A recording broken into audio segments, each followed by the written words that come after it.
Hey, my name is Brian Curtis, and I'm the founder of Decentralized Systems. And today I have Janet Harvey with me, who's a keynote speaker, I believe, and you're also an individual and group coach. Yep. So I talked to you for a little bit, for about 5 minutes, and we started rambling on for a while and just said it's better if we just start recording. So maybe you could repeat, how you started. I think you said you worked for Schwab for a little while, and then, Yes. what led you to kind of where you are now. But let's hear that story. Brian, a question I often get is, how did you get started? And did you always know what you wanted to be when you grew up? And the answer is, heck no. And I have really no idea. Right. Exactly. I um I even landed at Charles Schwab and Company on a bit of a lark. I had started down a path of being a pre-med in college and absolutely hated it. So I quit school, abandoned my scholarship, went to work in sales, which was fine for a while. And I was traveling all the time and didn't really have a personal life. That didn't work. So I went back to school and I graduated with my undergraduate degree in economics at the fall of '82, and there were no jobs. Yeah, I remember that. My dad, And my dad lost his oh, job and everyone was looking for jobs back then. yeah, it was tough. And my mother had told me something. I'm the last of four. She said, if you learn how to type, you'll never go hungry. And I thought, God, how biased is that? That's just crazy. But I did learn how to type because, of course, it was, the beginning of the computer age. So I went to work through Manpower as a temporary, typing letters from yellow pads for six white guys who were running the regional post office in my city.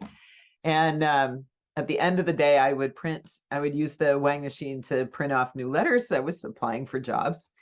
There's teeny tiny little ad in the newspaper.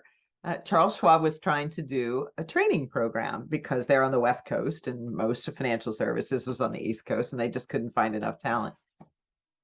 And I had done a little bit of cold calling for Shearson, so I kind of knew what the securities industry was. And turns out my boss at the post office, his son was the lead floor broker at Charles Schwab for the Pacific Coast Stock Exchange. Hmm. And I ended up getting the job. I didn't really have a whole lot to my name and experience to offer, but they hired me. And 6 months later, we were supposed to pass all our exams and do all that good stuff. I was finished in 3 months and had found my job inside the company. 14 years later, having had a wonderful, fun, super awesome learning, and I just can't say enough good things about the 14 years I spent there. The last of which I had a huge change project to do. And we took a team coaching approach before that was really a thing. Coaching really wasn't quite yet a thing. It was really just starting to emerge in the early 90s in this incarnation. Like humans have been coaching each other since we could grunt. But there is a bit more of a structure to it, thanks to the International Coaching Federation and the European Mentoring and Coaching Council and another 10 smaller associations around the world today. But there is evidence that it's a different way of communicating and relating that's deeply empowering for an individual to remember who they are and access their unique skills and strengths and kind of crash through some of the belief systems that keep us from living our lives fully potent. And I was hooked. I finished the project and walked into Chuck's office one day and said, "Thank you. I just feel so grateful that I got to work here, and I'm going to go be an entrepreneur." And he was very supportive, as was everybody at the organization. And off I went in '96, and I've never looked back. Awesome.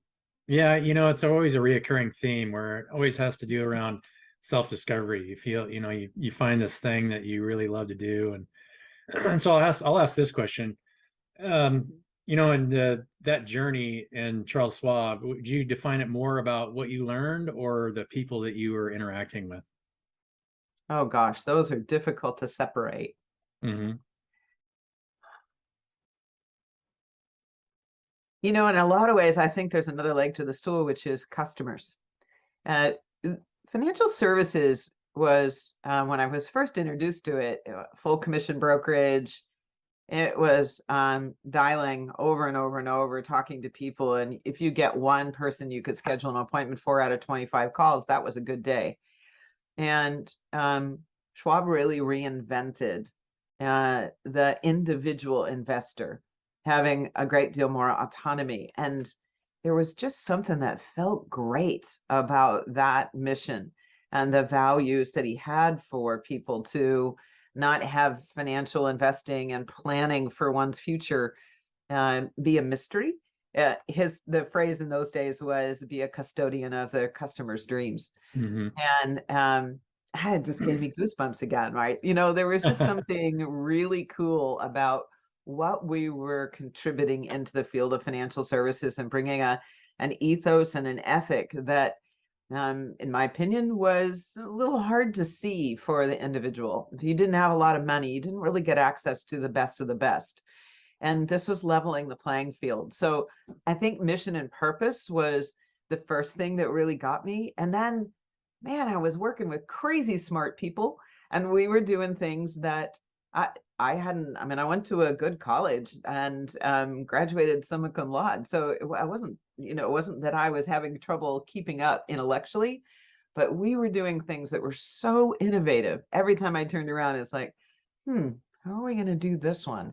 It was always a place of not knowing and uncertainty and just trusting we'd figure it out. And I just thrived in that kind of a culture and got to do lots and lots of really cool startups and shutdowns and transformations and changes and buyouts. And yeah, it was cool. So Yeah. people, process, customers, mission, purpose, it was everything. And I have things that I do with customers today, and people will say, where did you learn how to do that? I'm like, well, 30 years ago, I worked for this little company called. Yeah, it was. Yeah, I agree. A lot of my past experiences, the ones that are always the most rewarding are ones where we jumped into something where we didn't know how to do it. Yeah. And we worked as a team to figure out, the best way forward, and everybody learned from it. And you grow a lot closer to people that way too, because Yeah. you rely on each other, right? I mean, Mhm. you're never working alone. You're always relying on everybody around you. So I can, I think you're bringing another point forward. I want to put a punctuation mark, exclamation point on it, and that is that um, when I first started working in the financial services industry, it was about knowledge. You had to understand how the markets worked. You had to understand how to think about risk. There was a lot of expert knowledge necessary. But what I began to see over time is that running the business was a little bit different. Knowledge was not as important. It was sort of like the entry ticket to the amusement park. But once you were in the park, the sequence with which you took the rides and the readiness to be on a more advanced ride and all of those things required relationship. You couldn't see the whole picture. It was too complex. And today it's 10x what it was in the early 80s when I went to work for them. And I think that the over reverence we've had to acquiring knowledge and expertise is about to get its comeuppance. Like there's a leveling going on to value relationship more importantly, or at least as importantly, because we can't know everything. We have to be able to lean in and learn from each other. And I think that's kind of exciting personally. And I know for a lot of people, it's also quite scary. yeah, I think we're in the middle of that. I agree totally. With COVID, everyone kind of got isolated for a little while, and I think we're seeing the results of it still now. When Yeah, relationships break down, it causes dysfunction across the whole system. for sure. And you really, life is about increasing your relationships. I can't find any other reason for living other than, creating better relationships. If I didn't have relationships, I don't want to just sit next to my car all day long by myself, right? I mean, it doesn't make any sense. you No, know it doesn't. it doesn't, right? So yeah, those relationships are just kind of the spice of life. That's where all my treasure lies, is all those different relationships and different people I met and different atmospheres. And if I ever think about a job in the past, it's never the work we were doing. It was always the conversations we had, or maybe the stunts we pulled on each other, right? Just to, Yep. yeah, it was all that. So yeah. I agree. Um, what about what did you go do after Schwab? You said you become an entrepreneur. Did you just start working freelance, or did you start a company and have people work Well, for you? I did all of the above. So I started freelance. I was actually thinking I'll go back to grad school, which I did, and I was totally bored. It was sort of my way of calibrating and realizing how much I had learned and had been exposed to in my work at Schwab, and for which I am eternally grateful. And it wasn't that I didn't learn things in my grad program, but I'd already done so much of it practically that the theory was sort of like, I need to do something else beside this. And lots of people on the street knew that I had exited. And so my phone started to ring and like, well, will you come do this little project for me? Or will you come work with this team with me? And I was starting to bill 17, 18 days a month, which means I didn't have very much left over to do the work on the other side of prep and follow up. And I was too busy. It was crazy. So I decided that maybe I should step back and think a little more strategically, which I did, and joined forces with two or three other colleagues and created something called Clarity International. And it was a consulting and coaching and leader development organization. Well, that got me even busier. And I ended up spending about 6 years mostly living on an airplane. And, same thing that happened to me when I worked in sales. I'm like, I don't have a life. Work is my life. This is not okay with me. So I sold my interest in the company back to my partners and said, this time I am really taking a sabbatical. I happened to fall in love at that point. I met my now husband on a blind date in Florida, and he lived in the Northwest, which is where I'm located, just north of Seattle. That's where I live. And really, yeah. I So I live live on in Washington State. I live on Whidbey Island. Okay, So, cool. just awesome. And so I moved and I, got that chance to kind of see the whole state and British Columbia. And I finally said, okay, time for me to go back and do something useful in the world. And so I started my practice, which is now called Invite Change. And very quickly got quite busy here and then ended up buying a coaching education company. And so I've been the director of education and doing accredited training for leaders and individuals in becoming a coach since 2006. And we work on all 6 continents. I'm about 100 people who are deployed in organizations of all shapes and sizes and industries. And I don't have a job. I get to do my bliss every day. It's quite wonderful. Oh yeah, that's everyone's goal, right? Is just to do what you love every day. Yep. Yeah. So, question: were you traveling through Florida and it was just a random blind date, or did you meet him in a gas station? It's like, oh hi, how's it going? Okay, I'll tell you a little bit of the story. I won't tell you the whole story, but I'll tell you a little bit of the story. Okay. So, I did live in San Francisco for 20 years. And at some point, I just knew I was done. I was done living there. It was a wonderful place, had a great home. Uh, I sort of felt like my friends and colleagues in the area were kind of had me stuck in this. She's from San Francisco. She used to work for Schwab.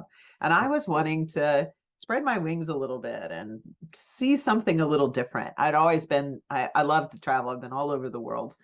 And my accountant said to me, please move to a state that doesn't have personal income tax if you're going to continue producing the kind of income that you've been doing. Okay. I'm like, okay, well, and one of my colleagues lived in Florida, and I thought, all right, well, let me go check out Florida. I haven't lived on the East Coast, and I ended up buying a condominium in Fort Lauderdale, and so I picked up and moved across the country. At the time, I was also very involved with something that was called vision questing. It might be something you know about. It's a Native American tradition to go out into wilderness and solo journey, quiet fasting, that sort of thing, to Yeah, bring I've a heard of vision it. forward. So I had a group of people that I'd been doing some of this work with, and some of them had known me in San Francisco. And oh God, we had this.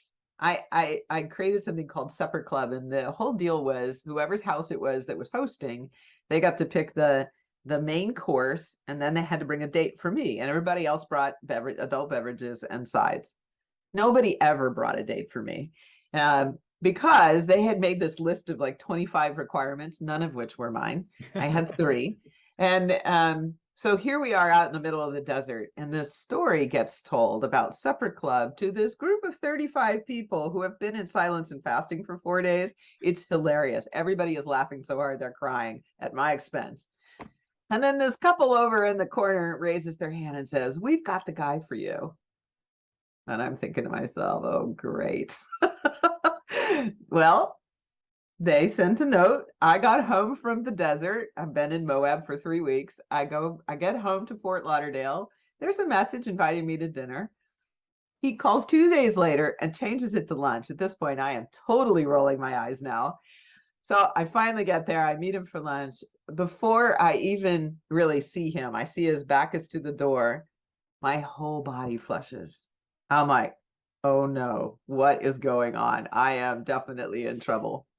Uh-oh. As it turns out, 4 hours of lunch later, we have all kinds of friends in common on both the East Coast and the West Coast. And he just moved from Washington, D.C. to Miami. So he didn't know anybody and I didn't know anybody. Yeah, as they say, the rest is history. And you got married 3 days later. No. It was 4 years later, but Oh, okay. it was only a few months. He moved back to Washington State, and I did the commute for a little while, and I went, nah, this isn't a good idea. And Yeah. I love it up here. I absolutely love the Pacific Northwest. So I figured even if it didn't work out between us, I'd be very happy not being in Florida. That was not my sweet spot. So Do you remember what the 3 requirements were? yeah. Emotionally or intellectually meet me. Okay. Not afraid to be affectionate in public. Okay. A zest for life, like no couch potatoes like watching TV and video games. That was Oh yeah, boy. that was it. Yeah, those are pretty good. I could be down with those. I'd probably have to add a couple. I'd have to think of, I haven't really thought about that before. I haven't been in a group where I've had to think about, okay, what are my requirements for my mate? I don't know. I guess I'll write it down and maybe send it to you after this podcast. Well, I'll tell you, the guys who were involved in Supper Club, I told you they had a long list, and there were some things on there that would never have occurred to me. Can you remember funny. Any of them offhand? Change your underwear daily. Know when to take a shower. Always be kind to your in-laws. It's like stupid stuff. Yeah, hopefully you remember to change your underwear fairly regularly, maybe once a week. I don't know. But they made it kind of silly on purpose. It's like, there's no way you would ever be happy with a choice we would make for you, was their point. And they were probably right about that. And at the same time, who do you trust but your friends to know you well and to introduce you to people that they think would be good chemistry? And that's ultimately what happened. So it was great. Okay. So I guess I'll change the direction a little bit. I've been asking this question to a lot of coaches recently. How do you feel the climate has changed in the last 3 months as far as economically? And has your coaching changed at all as far as from the sounds of it, it doesn't sound like your coaching has probably changed that much. You're probably just, if I were to guess, you're probably just being more assertive and saying, hey, look, this is what we told you. This is why this is happening. You're right. I don't know. Well, not exactly. I Okay. think it's a really useful question. It's one I spend a lot of time thinking about. I for many years have been a global leader for the ICF. I've been on and off several boards at the ICF, so I'm clued into kind of what's going on in the trends as well as my own direct experience. And I wrote a book in the fall of 2020, and it's called Invite Change, the lessons of 2020, the year of no return. Right. And I had a PR person say to me, why did you put the year of no return? I don't understand that. And I looked her dead in the eye and I said, is there anything here in 2022 that looks anything like before March 9th, 2020, when the US locked down? Oh, no. It doesn't look anything like that. And I said, and that's only going to continue, and at an accelerated and amplified level. We are not going to go back to the old structures, the old systems, the old belief systems, the old policies and processes. There isn't a manager alive today that isn't grappling with what does it mean to manage a workforce that is a hybrid, doesn't even quite describe it. Sometimes in, sometimes not in.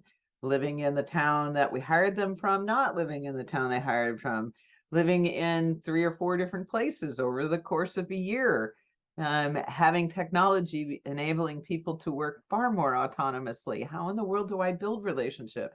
How do I understand what success looks like now? Because I don't have the same proximity by which I can see it intuitively and sense when things are going well. I have to be more overt. I have to be more engaged.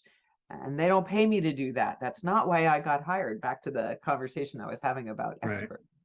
So I think that we are fundamentally transforming the world of work. I think we will fundamentally transform the world of compensation and what does reward look like. I think career paths are altering. Things are not going to be on a trajectory that we carefully plan. It will be far more organic and spontaneous to opportunities as they show up, which is why you're seeing the gig economy flourish. I think that as a result, coaching is needing to be far more nimble and available to meet people exactly where they are and not be afraid to challenge them to think more deeply. What do you care about? Exactly. How are your beliefs really honoring who you are? Are you clear about your values right now? How are you navigating your life in a way that's honoring and respecting those values? Where are you setting yourself up to be unhappy because you're attached to an old way of going that doesn't exist anymore? Yeah.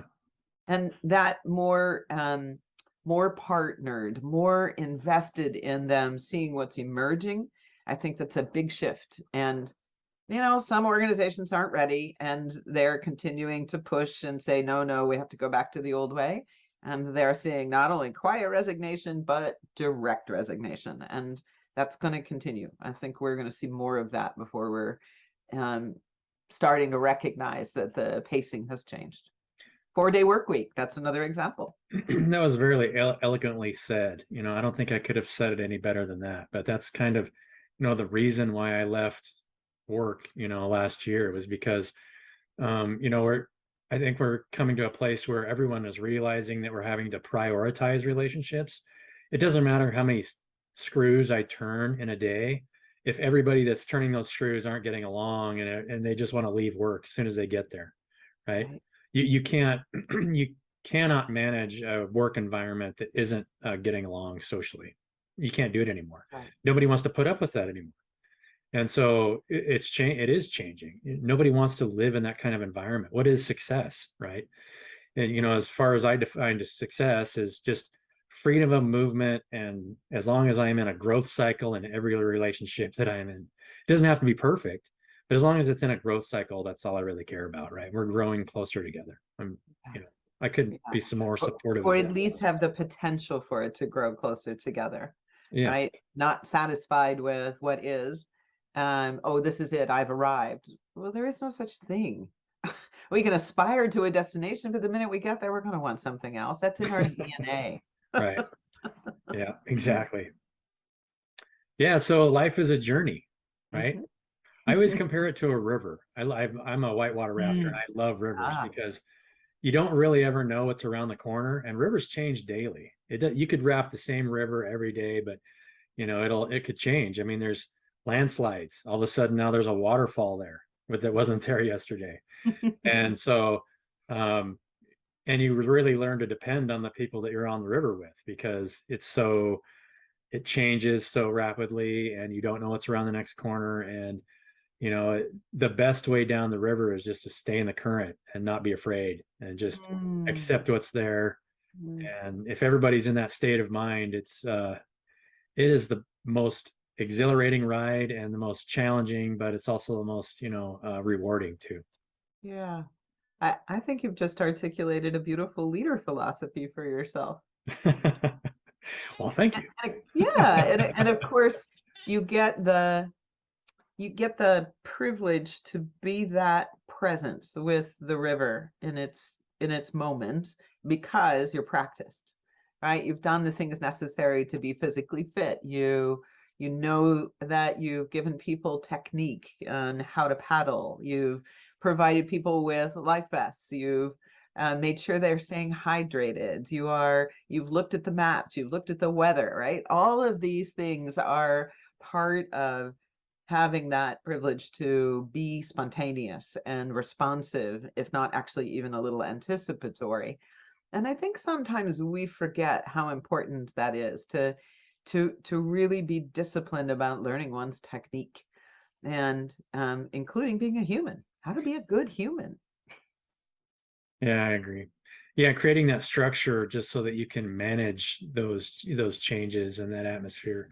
You know, if you have that structure in place, I teach structure in my in the software that I'm building, right? I'm building software to decentralize decision making, and you're creating a structure to develop growth, right? Yes. If teams don't have to make decisions together, there's not a structure there for them to work together, right? And Right. it creates despondence. So yeah, I totally agree. Yeah. Structure is everything. And not so much structure, and I hear you saying this too, not so much structure that they feel inhibited from using their intuition and instinct to recognize when there's an opportunity to pursue and recommend that an adjustment be made in the path that the team is going on. These are like too much structure, you choke creativity. Not enough structure, too much chaos, and people stand still.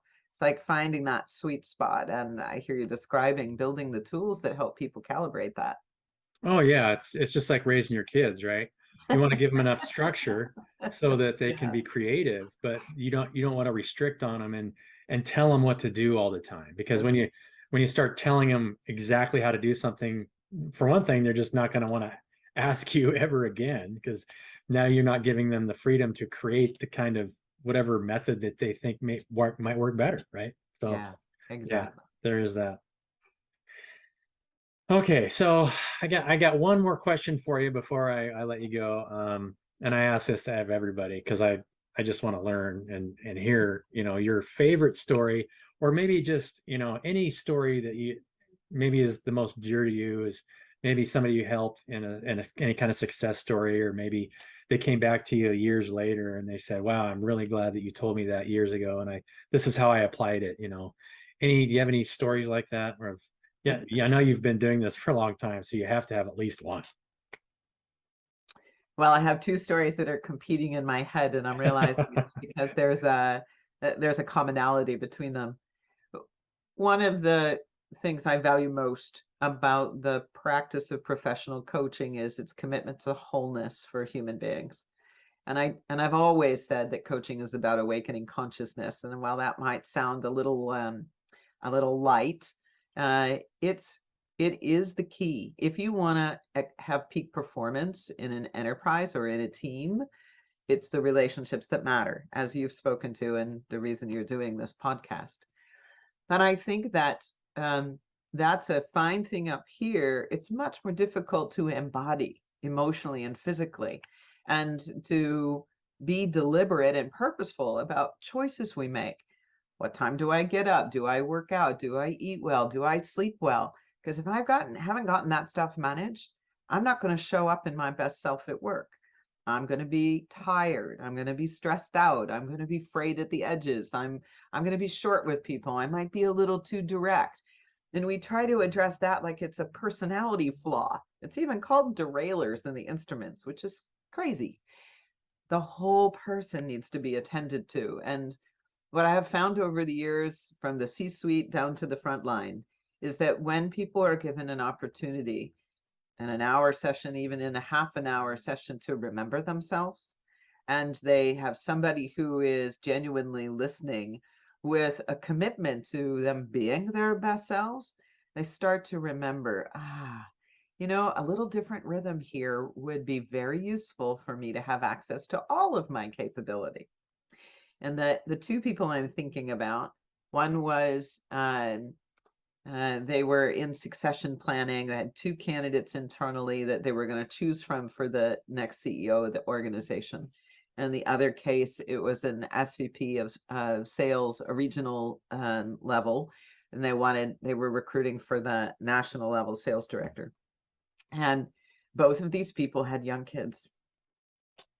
Our work was about helping them to remember what it feels like when they get down at eye level with their young kids, and remember that relationship every time they have to make a decision. Will I travel today?